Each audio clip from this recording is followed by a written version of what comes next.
Bonjour, je vous présente cet ouvrage.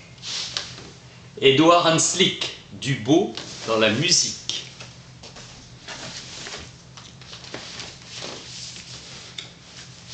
Essai de réforme de l'esthétique musicale, écrit en 1854 pour prendre le contre-pied des idées de Wagner. Tournant dans l'histoire de la pensée musicale, conception formaliste de la musique de Hanslick. Dans la musique, le son est à lui-même son propre but. La beauté d'une œuvre musicale, et spécifiquement musicale, réside dans les combinaisons de sons. Hanslick défend une conception néoclassique de la musique, débarrassée des impuretés de l'action et du sentiment. Wagner voulait montrer comment l'art total a dégénéré sous l'influence du christianisme et de la toute-puissance de l'argent. Seule la révolution devrait permettre le retour à l'art véritable. Wagner, dans le sillage de Gluck, défend l'idée que la musique est au service du drame. Pour Hanslick, un opéra où la musique est constamment et réellement employée comme un simple moyen d'arriver à l'expression dramatique est un non-sens musical. Hanslick est critique musical, puis professeur d'esthétique musicale à Vienne. Il est le champion de la musique pure. Sur fond d'antisémitisme, Wagner voulait faire ressortir la grandeur de l'art allemand. Ascendance judaïque du côté maternel de Hanslick. Pour Hanslick, le beau n'a en général aucun but, car il n'est autre chose qu'une forme qui intrinsèquement n'a d'autre fin qu'elle-même. La forme par opposition au sentiment est le vrai contenu, le vrai fond de la musique. Elle est la musique même. Hanslick accorde une grande importance à la mélodie et insiste sur son équilibre et sa symétrie. On entend par forme de la musique la mélodie. La forme musicale constitue le noyau irréductible de la musique. S'il n'y avait pas la forme, il n'y aurait sans doute pas d'œuvre d'art. Wagner se moquant d'Hanslick, qui aura sa célébrité grâce à cette polémique. Les critiques d'art crient dans leurs âmes angoissées en faveur de la forme, tandis que l'artiste a l'esprit léger, qui ne se soucie pas de la forme ni du monde quand il crée. L'artiste, sans le savoir, crée toujours des formes, tandis que les critiques ne créent ni forme ni quoi que ce soit. Hanslick est formaliste et considère la conception stylistique formelle pour l'appréciation esthétique de la musique comme obligatoire. Il refuse à la musique la capacité d'exprimer des sentiments, mais considère sa force à les éveiller comme un de ses plus importants critères. Les sons musicaux sont analogues à certains traits généraux de l'expérience humaine. La musique possède une signification et un langage. Le sentiment provoqué en nous ne peut s'appeler ni fond ni forme. Il n'est qu'un effet, qu'une résultante. Hanslick n'est donc pas un formaliste pur. Pour les expressionnistes absolutistes, les émotions sont contenues dans la musique elle-même. Pour les expressionnistes référentialistes, l'affectif s'explique par renvoi au monde extérieur. Loin de nous, écrit Hanslick, l'idée de dédaigner ces sentiments puissants que la musique tire de leur sommeil. L'objectif du beau musical n'est pas de provoquer des sentiments. Si des sentiments agréables se produisent chez celui qui contemple le beau, ces sentiments n'ont rien à voir avec le beau considéré en lui-même. Les sentiments provoqués ne doivent pas devenir un objectif de la musique. La musique éveille les sentiments, donc le sentiment n'est pas contenu dans la musique. Le compositeur ne doit pas chercher à susciter des sentiments, position esthétique immanente et normative. Avec cet essai, l'esthétique occidentale bascule. Le beau purement musical est la seule et vraie force de l'artiste. Les formes sonores en mouvement constituent le contenu de la musique. En musique, il n'y a pas de contenu opposable à la forme, car il n'y a pas de forme séparable du contenu. La saisie du beau musical, chez Hanslick, procède d'une réduction. La faculté par laquelle nous recevons l'impression du beau n'est point le sentiment, mais l'imagination, c'est-à-dire l'état actif de la contemplation pure, clé de la filiation avec le kantisme. Kant ramène la musique à un art de l'agréable et non du beau. Hanslick donne à la musique la place élevée que Kant assigne aux arts du dessin. Conception du désintéressement kantien. Pour Hanslick, la musique est bien cette finalité sans fin. Kant insiste sur la différence entre la sensation et le sentiment. La sensation est la perception d'une certaine qualité, le sentiment est la prise de conscience d'une modification agréable ou possible de notre état d'âme, bien-être ou malaise. Kant parle du sentiment du beau. Les deux auteurs se rejoignent sur la contemplation du beau esthétique. Le jugement de goût est seulement contemplatif, Kant. L'œuvre musicale émane de l'imagination de l'artiste pour s'adresser à l'imagination de l'auditeur, Hanslick. Le génie consiste proprement dans un heureux rapport entre les idées se rapportant à un concept donné et l'expression qui leur convient. Le beau chez Kant est ce qui plaît universellement sans concept. Dans la musique, le contenu, c'est la forme. Le beau réside dans la forme musicale elle-même. Une belle mélodie ne doit être rien d'autre qu'elle-même. L'intelligence du compositeur s'incarne directement dans les sons.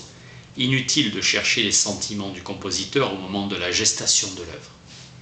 L'esthétique musicale n'a rien à voir ni avec la biographie ni avec l'histoire de l'art. Hanslick est le champion de l'autonomie de l'œuvre musicale. Il préfère la musique instrumentale pure. Quant à l'opéra, la pomme de discorde avec Wagner, l'union avec la poésie augmente la puissance de la musique, mais non ses limites. Il est du côté de Mozart et Piccini et non de Gluck et Wagner. Il veut éviter la littéralisation de la musique.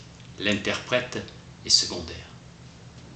Les sentiments ne sont pas inhérents à la musique comme la rose exhale un parfum, mais la représentation de l'idée de parfum n'est pas son contenu. Le rapport d'une œuvre musicale avec les sentiments qu'elle provoque n'est nullement une relation de cause à effet. L'état d'âme qu'elle détermine en nous, vrai avec le point de vue auquel nous plaçons, et notre degré d'expérience musicale et notre impressionnabilité. Les sentiments sont dépendants des données physiologiques et pathologiques d'image et de jugement. Instabilité. Perspective d'une connaissance scientifique de la musique. L'effet intense de la musique sur le système nerveux est pleinement admis et pas expliqué de façon satisfaisante. Pas de corrélation stable entre la musique et les sentiments. Les impressions secondaires et vagues sont abandonnées aux dilettantes et aux sauvages. Le beau musical est réservé à ceux qui ont acquis la capacité de s'élever jusqu'à la contemplation pure de la forme. Il annonce la psychologie expérimentale de la musique et du signifié. La sémantique musicale a depuis pris son essor, étude des signifiés. Association verbale déclenchée par la musique, française et invertie. Axiome célèbre de Stravinsky, je considère la musique par son essence impuissante à exprimer quoi que ce soit. L'expression n'a jamais été la propriété immanente de la musique. Wagner annonce dans ses essais le drame musical de l'avenir et ouvre la voie du langage musical du XXe siècle. La forme est toujours première, car sans forme sonore, on ne peut plus parler de musique. En dernière analyse, l'appréciation du beau reposera toujours sur l'action immédiate du sentiment. Le beau frappe d'abord nos sens. La sensation est le commencement et la condition du plaisir esthétique et forme la base du sentiment. C'est dans la contemplation pure que l'auditeur jouit de l'œuvre musicale. L'action du beau sur l'intelligence seule est du ressort de la logique, non de l'esthétique. L'imagination est le seul organe de perception du beau et exerce une action sur le sentiment. Richard Wagner, l'organe du cœur et le son, son langage artistiquement conscient et la musique. Puis la musique deviendra pour lui l'art de l'expression. En effet, on croyait trouver dans les sentiments l'opposé de la perception intellectuelle. En fait, la musique est dépourvue de moyens de rendre autre chose que le murmure ou l'impétuosité, et c'est notre propre cœur qui lui prête tendresse et bravoure. L'expression d'un sentiment est en dehors du pouvoir de la musique. Le sentiment de l'espérance est inséparable de l'état futur, plus heureux. La musique n'est apte à traduire que les adjectifs accompagnant le substantif, comme l'amour qui est lui-même hors de sa portée. La musique a-t-elle le pouvoir d'exprimer un sentiment défini? Non, car le caractère défini des sentiments ne peut pas être séparé des images et des idées concrètes qui restent inaccessibles à la musique. L'expression esthétique de la musique peut encore être appelée gracieuse, douce, violente, énergique, car rien de fictif, qualificatif. La musique se prête à figurer le mouvement dans l'état psychique que l'on traverse. La musique n'est pas capable d'exprimer les abstractions. La musique et le sentiment ont en commun le mouvement. Les états déterminés de l'âme sont symboliques. La musique n'a pour atteindre le prétendu but qu'on lui a toujours assigné d'autres moyens que l'analogie du mouvement et du symbolisme des sons. La musique fait naître et exprime des sentiments non pas déterminés, mais plutôt indéfinis. Le mouvement du sentiment appartient à la musique. L'élément primordial de la musique est l'euphorie, son essence est le rythme. Le musicien crée des sons avec des modifications à l'infini dans la mélodie, l'harmonie et le rythme. La mélodie joue un rôle dominant. La musique ne contient que des formes sonores en mouvement. Il est difficile de définir ce beau indépendant, car la musique n'a pas de modèle dans la nature. Tout art a pour but de rendre perceptible une idée née dans l'imagination de l'artiste. En musique, cet élément idéal est d'ordre sonore. La plupart des musicologues reconnaissent l'importance de l'harmonie.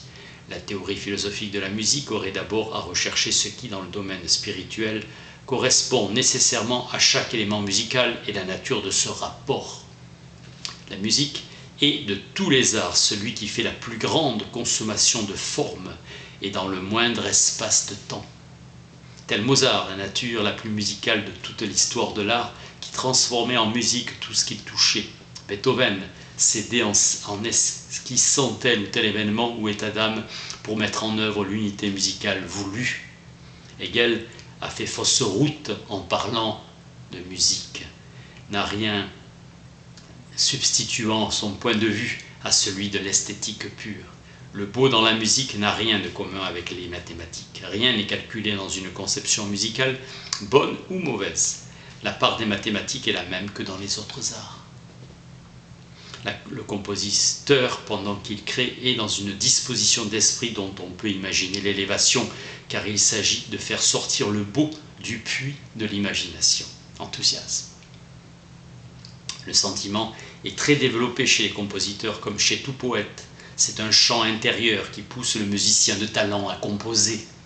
Au point de vue philosophique, c'est la composition telle qu'elle est écrite sur le papier qui est l'œuvre achevée. Le compositeur crée lentement en s'arrêtant sans cesse. Le virtuose est emporté dans un élan ininterrompu. L'œuvre musicale se remplit et se construit plastiquement. C'est l'exécution qui va éveiller le sentiment au fond du cœur de l'auditeur. L'expression du morceau exécuté se transmet par la libre action du virtuose à l'auditeur. Tous les arts, sans exception, ont le pouvoir d'agir sur nos sentiments. L'action de la musique est plus rapide, plus directe et plus intense. La musique garde son pouvoir. Goethe, âgé, subissant le pouvoir de l'amour, il s'éveille en lui une sensibilité musicale inconnue. Le plus idéal des arts par ses éléments immatériels, le plus sensoriel, indépendant de tous objectifs précis. Effet intense de la musique sur le système nerveux. Pythagore faisait des cures de musique. Dans Le médecin musical, Peter Lichtenthal expose en détail le pouvoir des sons. La psychiatrie se sert avec succès de la musique. La musique ne possède pas la précision des idées, mais sa puissance sur les sentiments fait qu'on peut jouir d'elle presque comme si elle l'avait. La condition essentielle du plaisir esthétique est qu'on écoute l'œuvre musicale pour elle-même, quelle qu'elle soit et quelle que soit la réceptivité intellectuelle de l'auditeur. Pas de musique dans la nature, mais murmure du ruisseau, clapotis de la vague, tonnerre, ouragan, gazouillement, sifflement. Les bruits de la nature peuvent impressionner et source d'inspiration, préfiguration de la musique humaine. Le matériel de la poésie, celui de la peinture, celui de la sculpture ont leur source inépuisable dans la nature. La relation entre l'œuvre musicale et son titre est arbitraire. La grandiose ouverture de Berlioz n'exprime plus l'idée du roi lyre que ne pourrait le faire une valse de Strauss. L'ouverture de Prométhée de Beethoven manque de la grandeur que comporte le sujet.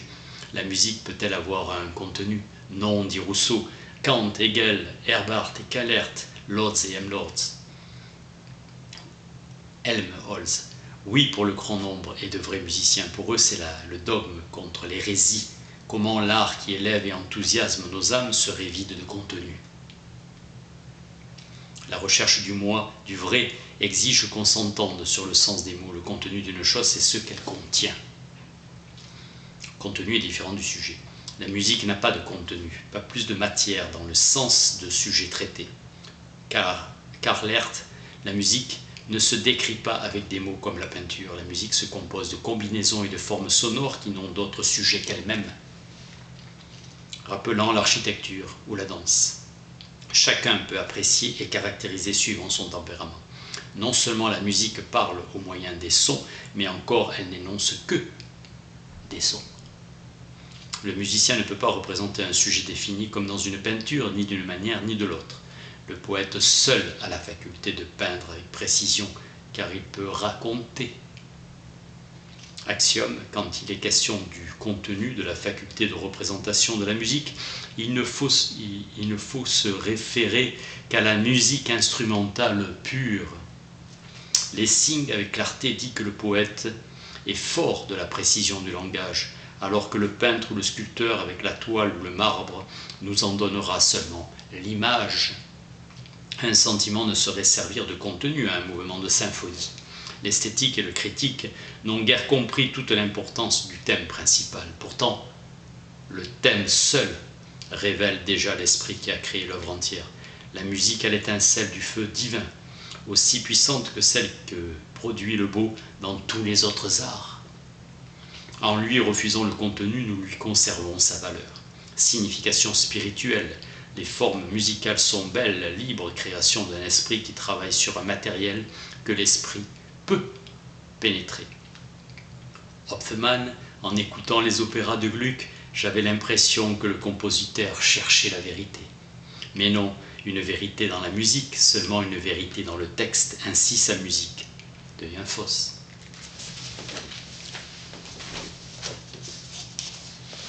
Édouard Hanslick, Dubo dans la musique. Merci.